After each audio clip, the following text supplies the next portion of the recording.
Eu acho que meu primo engravidou. Só que detalhe, eu nunca tive relação com ele. Pelo menos não que eu quisesse. Esse meu primo, ele era 6 anos mais velho que eu.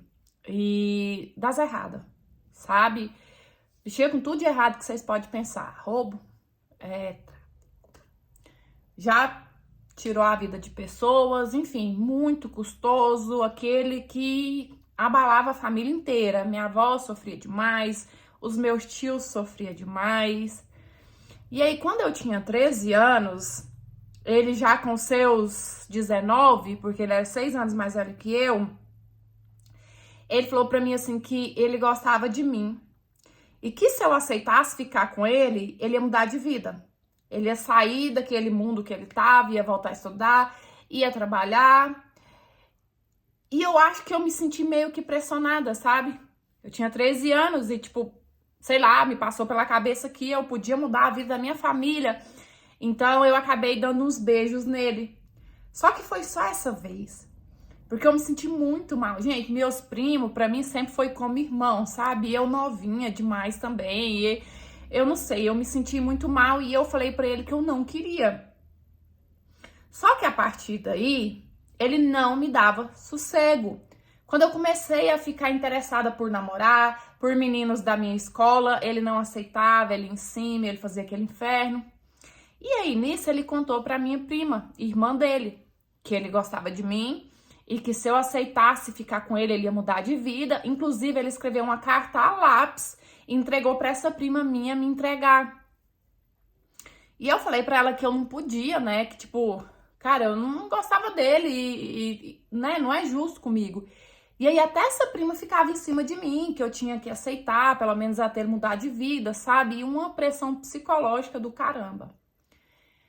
E aí, quando eu tava com 17 anos, o meu primo foi preso. E assim, apesar de sentir pena da minha avó, sentir pena da minha tia, eu me senti livre. Tanto que quando ele foi preso, eu conheci o Irão, que foi o meu primeiro namorado, que eu namorei sério. Porque o meu primeiro não me dava essa liberdade, sabe? Ele não me deixava em paz. E aí eu comecei a namorar o Iron, a gente tava super bem, a gente se dava super bem, sabe? Até que com 19 anos o meu primo saiu da cadeia.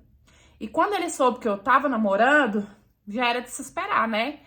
Ele veio me cobrar, falar que eu era dele, que eu não era de mais ninguém. E ele começou a ameaçar o Iron. E, tipo, na cidade, todo mundo conhecia a fama do meu primo, sabe? As pessoas tinham até medo dele. Então, de tanto ele ameaçar, o Irã acabou terminando comigo. E eu fiquei muito mal na época. Enfim, eu contei essa parte da história pra você entender como que tudo começou, sabe? É até pra entender o desenrolar da história. Quando eu tinha 26 anos, eu fiquei grávida da minha filha. E a pessoa que eu sempre achei, e até então eu, né, acho ou não, que é pai da minha filha, ele não chegou a ser o meu namorado. A gente não assumiu um relacionamento sério. A gente só ficava, tipo, às vezes a gente se encontrava numa festa, numa coisa assim, e a gente ficava. Então, quando eu descobri que eu tava grávida da minha filha, eu tive certeza que ele era o pai. Até porque eu não ficava com outra pessoa. Até que minha filha fez 1 ano. E a partir de quando a minha filha fez 1 ano, todo mundo começou a falar que ela parecia o meu primo.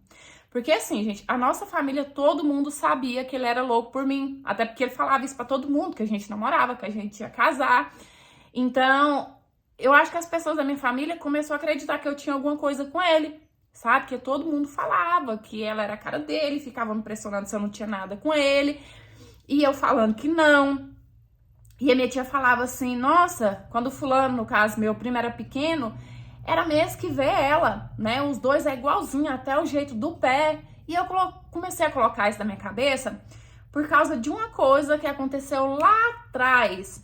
E eu acho que o meu cérebro, ele tinha apagado isso, sei lá, eu acho que como um modo de defesa, né? Porque diz que quando o cérebro quer defender a gente de um trauma, às vezes ele acaba apagando aquilo da cabeça da gente. Só que conforme as pessoas da minha família foi falando que ela parecia muito meu primo, isso começou a voltar na minha memória, sabe?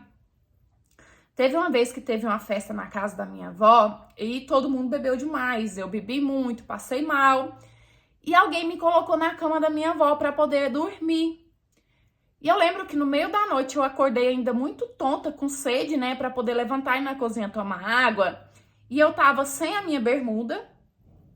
E o meu primo ficava perguntando o tempo todo se eu lembrava quem tinha me colocado para deitar, sabe?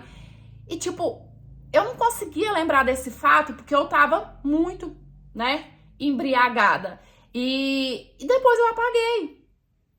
Eu lembro, né, depois de tudo, eu lembrei que quando aconteceu, eu achei esquisito o fato do meu primo ficar me perguntando se eu lembrava quem tinha me colocado para deitar, mas depois eu apaguei.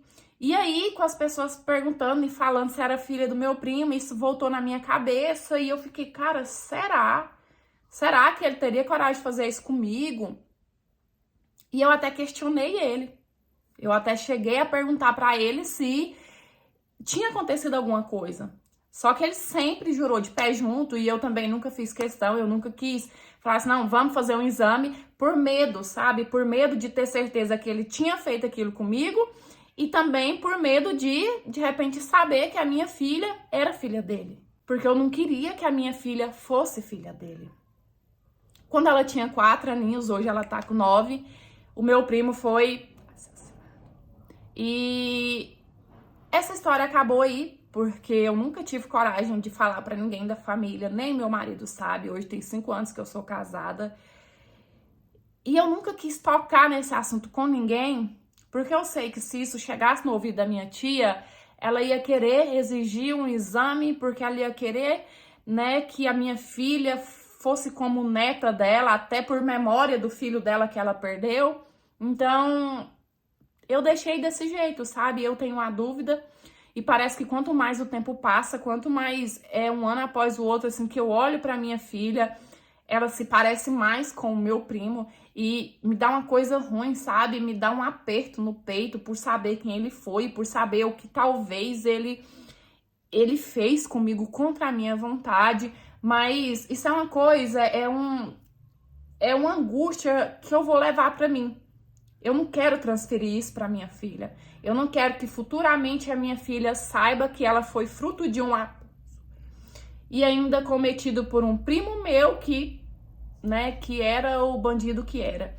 Enfim, é isso a minha história. Oi, meus amores, tudo bem aí com vocês? Eu espero que sim. É uma história difícil, né? Eu sou uma pessoa muito curiosa, muito ansiosa também. Então, eu não sei se eu conseguiria viver com essa dúvida, né? Pensando se aconteceu ou não, pensando se é filha dele ou não. Só que, por outro lado, é como eu sempre falo aqui, resolver problema da vida dos outros é muito fácil. Difícil mesmo é quando você tá ali, quando você tá sentindo na pele. Como ela falou, né? Ela não quer que a filha dela saiba e ela tem medo de repente, concretizar isso, né? Eu acho que ela viver na dúvida, ela tá se sentindo menos desconfortável, menos sofrida do que, de repente, ela ter certeza que aconteceu. Então, quem sou eu pra julgar, né? Só espero que fique tudo bem aí. Eu espero muito que vocês tenham gostado de mais interpretação de hoje. Curte, comenta, compartilha pra gente crescer cada vez mais. Se você quiser me enviar a sua história, eu espero que sim, é no e-mail que tá aí na sua tela, é por lá que eu recebo e eu vou amar poder receber a sua história e contar ela aqui, tá? E é isso. Um beijão, fica com Deus, fica em paz, até os próximos, tchau, fui!